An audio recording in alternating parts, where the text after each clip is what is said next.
Good afternoon, everyone. Good afternoon. Good afternoon. आपका जो part है बेटा रीढ़ की हड्डी, उसका हम लोग लास्ट क्वेश्चन का आंसर कर रहे थे, जो था एकांकी के आधार पर रामस्वरूप और गोपाल प्रसाद की चारित्रिक विशेषताएं बताइए। ये हमारा लास्ट क्वेश्चन है जो हमारा कंप्लीट नहीं हो पाया था, इसको आज हम लोग कंप्लीट करेंगे। तो रामस्वरूप की चारित्रिक विशेषताएं हम लोग कर चुके थे, एक बार आप लोग रीचेक कर सकते हैं। उसके बाद हम लोग करेंगे गोपाल प्रसाद की। मैं आप लोगों को एक बार फिर रिवाइज करा रही हूँ, आप लोग प्लीज देख लीजिए। रामस्वरूप की क्या थी, पहले आप लोग लिखेंगे रीढ़ की हड्डी एकांकी में रामस्वरूप और गोपाल प्रसाद दोनों पुरुष पात्रों में प्रमुख हैं। वे एकांकी के अधिकांश में उपस्थित रहते हैं। उनके चरित्र की विशेषताएं निम्नलिखित हैं। ठीक है, उनके चरित्र की विशेषताएं निम्नलिखित हैं। तो सबसे पहले आप उसमें लिखेंगे रामस्वरूप। रामस्वरूप क्योंकि वो लड़की के पिता थे। रामस्वरूप की चरित्र की विशेषताएं देखिए, इस एकांकी के प्रमुख पात्र हैं रामस्वरूप। ठीक है, वे आधुनिक विचारों को महत्व देने वाले तथा उच्च शिक्षा के समर्थक हैं। वह अपनी बेटी उमा को बीए तक पढ़ाते हैं। वे उसके विवाह के लिए चिंतित दिखते हैं। वे गोपाल प्रसाद के पुत्र शंकर से उसकी शादी तय करते हैं। वह गोपाल प्रसाद की मनोवृत्ति जानकर उमा की शिक्षा की बात छिपाते हुए परिस्थितियों से समझौता कर लेते हैं। ठीक है, ये आप लोग लिख चुके थे, सबने लिख लिया है ये वाला। कात्यायनी, रोजा, गौरी, अजहाना, ऑलराइट। अब आता है गोपाल प्रसाद। ठीक है, प्रियांशी आप लिख रहे हो बच्चे? Yes ma'am. ऑलराइट, फिर आता है गोपाल प्रसाद, लिखना शुरू कीजिए सब लोग। पेशे से वकील हैं। पेशे से वकील हैं।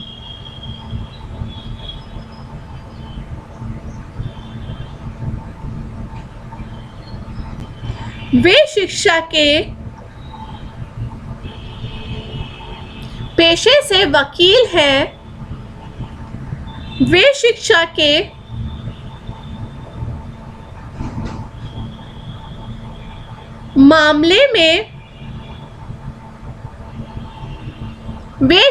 के मामले में दोहरी राय रखते हैं, मतलब दो तरीके की राय रखते हैं। ठीक है, दोहरी राय रखते हैं।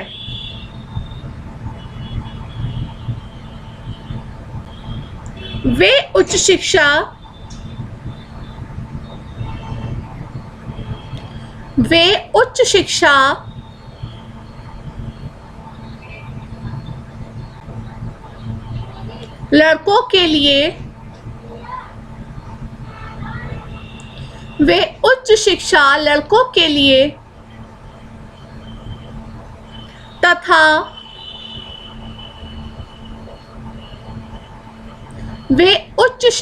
लड़कों के लिए तथा लड़कियों के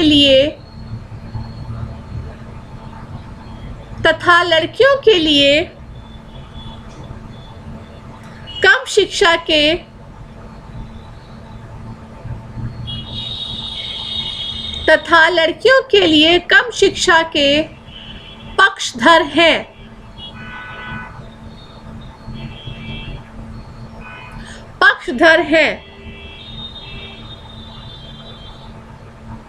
वे शादी जैसे मामले को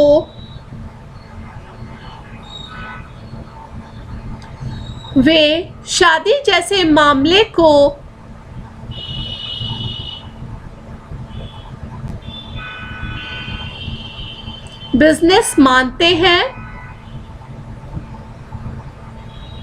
वे शादी जैसे मामले को बिजनेस मानते हैं।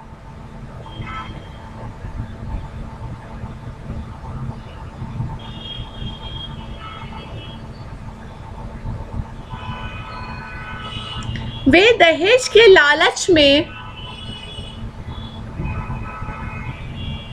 वे दहेज के लालच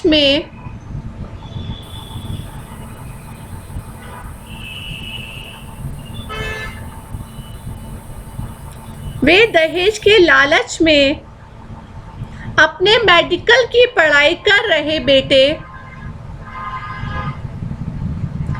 वे दहेज के लालच में अपने मेडिकल की पढ़ाई कर रहे बेटे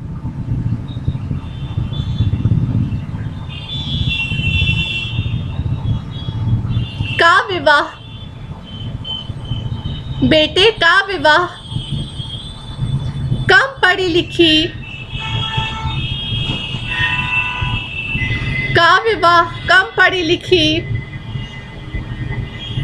लड़की से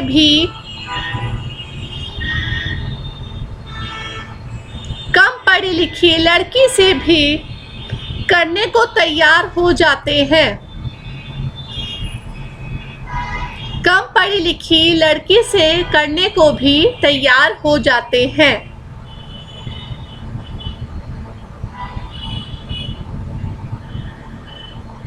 सब लिख लिया? एक बार रीचेक कर लीजिए। गोपाल प्रसाद की चारित्रिक विशेषताएं। पेशे से वकील हैं। वे शिक्षा के मामले में दोहरी राय रखते हैं। वे उच्च शिक्षा लड़कों के लिए तथा लड़कियों के लिए कम शिक्षा के पक्षधर हैं। वे शादी जैसे मामले को बिजनेस मानते हैं। वे दहेज के लालच में अपने मेडिकल की पढ़ाई कर रहे बेटे का विवाह कम पढ़ी लिखी लड़की से भी करने को तैयार है। सबने कर लिया?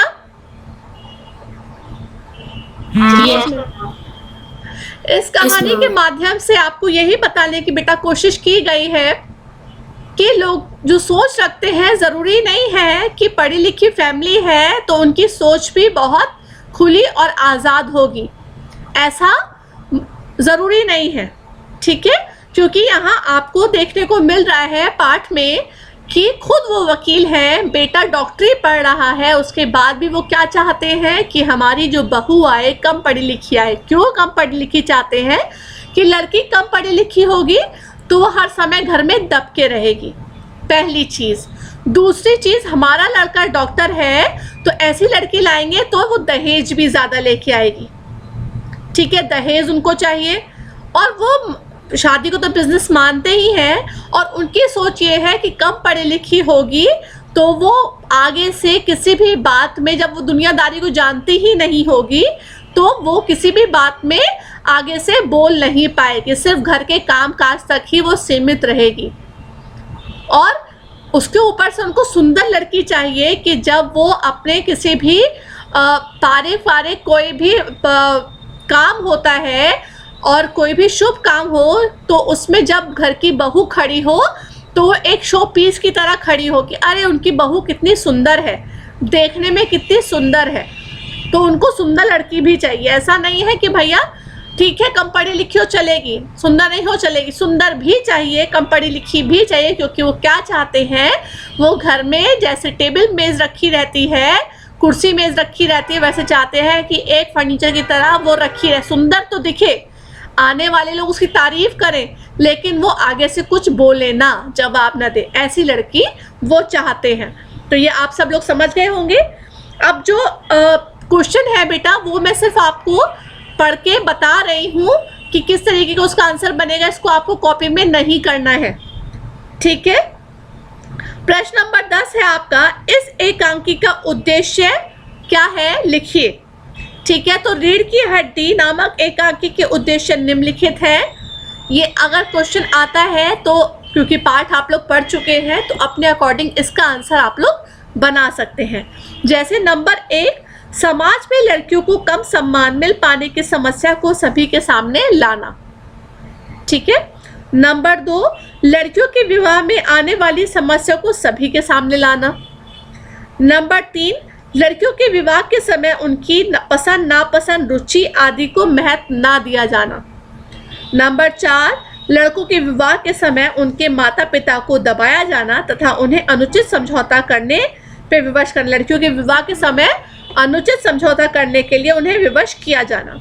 नंबर 5, समाज में उन लोगों को बेनकाब करना जो शिक्षा के प्रहरी दोहरी मानसिकता रखते हैं। फिर नंबर 6, उन लोगों की मानसिकता को उजागर करना जो लड़कियों को समाज में सम्मानजनक स्थान नहीं देना चाहते हैं।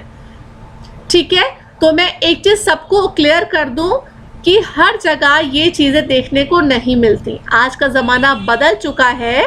ठीक है, जो ये कहानी है, हाँ सच है, सच्चाई है। ये आप लोगों ने अपने बड़ों के मुंह से सुना होगा या पहले के चीज़ें आपने कभी कुछ पढ़ा हो, या क्योंकि अब तो यूट्यूब भी है, तो ऐसा होता था कि लोग दहेज के लालच में लड़कियों के साथ अन्याय करते थे। अब वो चीज़ें कम हो चुकी हैं क्योंकि उसके खिलाफ आवाज़ उठाई गई, उसके खिलाफ कानून बने। ठीक है, तो अब चीज़ें ये ना के बराबर है। लड़के क्या चाहते हैं, अगर मैं मेडिकल की पढ़ाई कर रहा हूँ, मैं डॉक्टर हूँ, तो मेरी वाइफ भी डॉक्टर ही मिले। क्यों? इसलिए सोचते हैं कि अगर वो भी डॉक्टर होगी तो वो समझ पाएगी कि मेरा जो काम है कितना ज़रूरी है और उसका काम भी उतना ही बराबर है। तो आजकल क्या होता है कि जिस भी क्षेत्र में बच्चे होते हैं वो उसी क्षेत्र के पसंद करते हैं विवाह करना, उसी क्षेत्र के लोगों से, क्योंकि उनको पता होता है कि जो हमारा पार्टनर है उसको पता हो कि हमारा काम कितना मुश्किल है और उसके भी काम की हम कद्र कर पाए। ठीक है, तो आजकल का माहौल बदल चुका है, इसलिए सबको हम एक ही जगह पे लाके खड़ा नहीं कर सकते। मैं आपको इसलिए क्लियर कर रही हूँ कि सारी लड़कियां सोचे सिर्फ लड़कियों के साथ ऐसा होता है, तो ऐसा नहीं होता। ठीक है, लेकिन हाँ ये भी नहीं कहूँगी कि बिल्कुल ही नहीं होता, होता है। कई पढ़े लिखे लोग आज भी ऐसी मानसिकता रखते हैं कि हमारा लड़का भैया MBBS है तो हमको तो भैया दहेज इतना चाहिए होगा। कुछ लोगों की मानसिकता है जिसको हम आज भी चेंज नहीं कर पाए हैं। ठीक है, तो फिर अब नेक्स्ट क्वेश्चन आपका है, समाज में महिला को उचित गरिमा दिलाने हेतु आप कौन कौन से प्रयास कर सकते हैं। तो ये प्रयास के बारे में आपकी सोच है, आप क्या सोचते हैं। हर इंसान की अलग सोच होती है बेटा। ठीक है, तो वो सोच, मैं अपनी सोच आपके अंदर नहीं डालूंगी। अगर इस तरीके क्वेश्चन आता है तो उसको पाठ के अनुसार आप अपने आप उसको लिख सकते हैं। ठीक है, पाठ आपको समझा दिया गया है। पाठ के अंतर्गत क्या क्या मुश्किलें हैं, क्या क्या परेशानियां लड़कियों को आती हैं, लड़की वालों को आती हैं, वो सब आपके सामने दिखा दिया गया है, बता दिया गया है। अब आपको उसके अकॉर्डिंग समझ के इस उत्तर को करना है। तो यहाँ पे आपके क्वेश्चन आंसर समाप्त होते हैं। सबको समझ में आ गया पाठ? कोई प्रॉब्लम, किसी तरीके की परेशानी? Yes, ma'am. क्योंकि बेटा ये ध्यान रखो सब्जेक्टिव है, इसमें से भी काफी क्वेश्चन आएंगे, तो इस चीज को ध्यान में रखते हुए, क्योंकि ऑब्जेक्टिव तो आपका था टक टक टक टक लगाते चले गए, काम खत्म हो गया। इस बार वो नहीं है, इस बार सब्जेक्टिव है, तो आपको उस पार्ट की नॉलेज होना अच्छे से ज़रूरी है, जो जो चैप्टर्स आ रहे हैं। और एक बच्चे का क्लास में मैसेज मेरे पास आया था कि मैम फाइनल टर्म का, ये सेकंड टर्म का सिलेबस बता दीजिए। मुझे नहीं पता वो बच्चा कौन था, लेकिन मैं आप लोगों को एक चीज़ क्लियर कर दूं कि मुझे, और किस दिन आया था मैसेज ये भी देखिए आप, आपका जिस दिन यूनिट टेस्ट 2 मतलब टर्म 2 का जब यूनिट टेस्ट था उससे एक दिन पहले किसी बच्चे का मेरे पास मैसेज आया, उसका नाम मुझे नहीं पता, सिर्फ क्लास पता है, उसने लिखा 9th A कि कोर्स क्या है हमें बता दीजिए। मैं आप लोगों से ये उम्मीद नहीं रखती कि आप लोग मुझसे एक दिन पहले, एग्जाम से एक दिन पहले आप लोग मुझसे कोर्स पूछें कि आने क्या वाला है। तो सबको सेकंड टर्म का कोर्स पता है, कौन कौन से चैप्टर्स आने वाले हैं? Yes, ma'am. ठीक है, Yes, ma'am. ठीक है। अब आप में से एक बच्चा, ठीक है, जो सेकंड टर्म में कोर्स आने वाला है, जो ऑनलाइन है, वो ग्रुप पे शेयर कर देना कि सबको पता चल जाए। साथ कात्यायनी, प्रियांशी, तुम लोग को पता है क्या आने वाला है सेकंड टर्म में? अजाना, इन बच्चों से मुझे उम्मीद है कि इनको पता होगा। सान्या को भी पता होगा, आई थिंक वेदिका को भी पता होगा।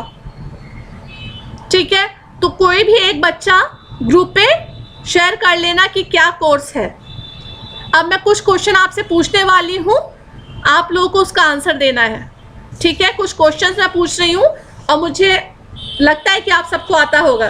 पहला क्वेश्चन है यहाँ पे, रीढ़ की हड्डी एकांकी की प्रमुख पात्र कौन है? रीढ़ की हड्डी एकांकी कौन है? उमा। यस ऋषु, रीढ़ की हड्डी एकांकी की प्रमुख पात्र उमा है। इस तरीके के प्रश्न आ सकते हैं अति लघु में, ठीक है, ध्यान रखिएगा। फिर है, राम स्वरूप का उमा से क्या संबंध था?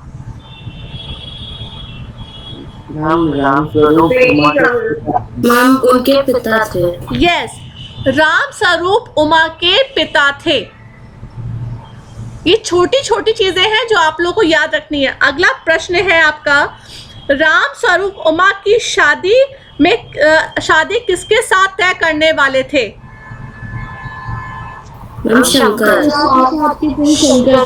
शंकर के साथ। वेरी गुड, शंकर के साथ तय करने वाले थे। फिर उसके बाद राम स्वरूप के साथ कभी हमारा भी जमाना था कहकर कौन बातें कर रहा था? गोपाल प्रसाद। यस, गोपाल प्रसाद। मैं चाहती हूँ सारे बच्चे जवाब दें। अगर पाठ पढ़ा है तो सबको इसका उत्तर पता होगा। गोपाल प्रसाद, राम स्वरूप और गोपाल प्रसाद ये बातें कर रहे थे कि हमारा जमाना अलग था, ठीक है। फिर है, उमा कितनी पढ़ी लिखी थी? बीए पास। उमा बीए पास थी, ठीक है। फिर उसके बाद प्रश्न है आपका, उमा की शादी जिससे तय की गई थी वह क्या कर रहा था? वो क्या पढ़ाई कर रहा था? वह मेडिकल की पढ़ाई कर रहा था या डॉक्टरी की पढ़ाई कर रहा था, ठीक है। दोनों ही क्वेश्चन के आंसर सही होंगे, मेडिकल की पढ़ाई भी और डॉक्टरी की पढ़ाई भी, ठीक है। फिर है, लड़की की उमा की माँ का नाम क्या था? यस साद, वेरी गुड। उमा की माँ का नाम क्या था? सिर्फ सात को पता है, सब शांत है। प्रेमा।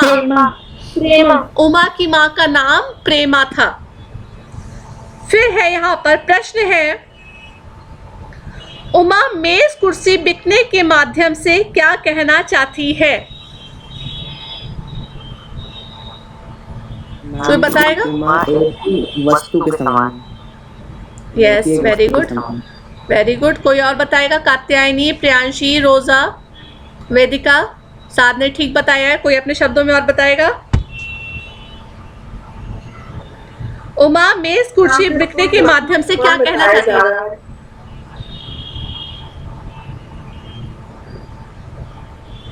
बोलो कात्यायनी। हाँ, उसको एक वस्तु के बारे में समझा जा रहा है। यहाँ पर उमा क्या कहना चाहती है कि जब कोई खरीदार मेज कुर्सी खरीदने आता है तो किससे दाम पूछता है उसका? दुकान वाले से, ठीक है। मेज कुर्सी से उसका दाम नहीं पूछता कि मेज कुर्सी बताओ तुम्हारा क्या दाम है। तो यहाँ पर वैसा ही बिहेव किसके साथ हो रहा था? उमा के साथ किया जा रहा था, ठीक है। इसलिए उमा शांत खड़ी थी, ठीक है, कि वो कोई वस्तु नहीं है, वो मेज कुर्सी नहीं है कि उसको चुपचाप वो बातें करते रहो, बिजनेस की बातें करते रहो, वो आपका जवाब देती चली जाए। भाई तुम्हें सिलाई कढ़ाई आती है, तुम्हें गाना आता है, तुम्हें खाना बनाना आता है, तुम्हें घर का काम आता है, तुम देखने में सुंदर हो, तुमने चश्मा क्यों लगा रखा है, तुम इतनी पढ़ी लिखी तो नहीं हो। मतलब कितने ढेर सारे प्रश्न एक साथ दाग दिए गए एक लड़की के ऊपर। क्या आज के ज़माने में अगर हमारे साथ ऐसा हो तो क्या हम उस चीज़ को सहन करेंगे? आप लोग करेंगे सहन? मुझे नहीं लगता कि ये मेरे इनमें से मेरा कोई भी बच्चा इस चीज़ को सहन करेगा, कोई नहीं करेगा। और मैं भी नहीं कहूँगी कि सहन करना। पहले आप बताइए, आपके लड़के को ये सब कुछ आता है? अब आज के ज़माने में ये सब चीज़ें मायने नहीं रखती। ओके, नौकर का क्या नाम था? नाम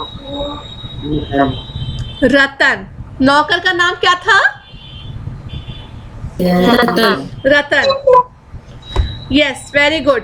जब सारी तैयारी पूरी हो गई, ठीक है, तो राम स्वरूप को किस चीज की कमी नजर आई? नाम मक्खन। Yes, very good. जब सारी तैयारी हो गई तो राम स्वरूप को मक्खन की कमी नजर आई। क्योंकि उनको लगता था कि मक्खन होगा तो हमारी जो हैसियत है वो थोड़ी ज्यादा लगेगी। Very good. फिर उसके बाद गोपाल प्रसाद उमा का क्या देखकर चौंक जाते हैं? चश्मा। चश्मा, उसकी आंखों पर लगा हुआ चश्मा। ठीक है, वेरी गुड। उमा के घर आए लोगों के सामने उमा कौन सा गीत सुनाती है? नाम मेरे तो गिरधर गोपाल। अरे वाह, वेरी गुड साथ। मेरे तो गिरधर गोपाल गाती है वो। ठीक है, नेक्स्ट क्वेश्चन है आपका। शंकर लड़कियों के हॉस्टल के इर्द गिर्द, ठीक है, नहीं सॉरी, ये वाला नहीं। शंकर को अपनी जान बचाने के लिए हॉस्टल में किसके पैर पकड़ने पड़े थे?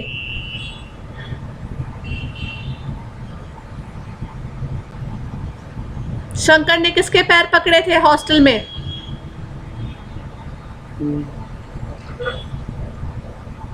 नाम उमा के। नहीं,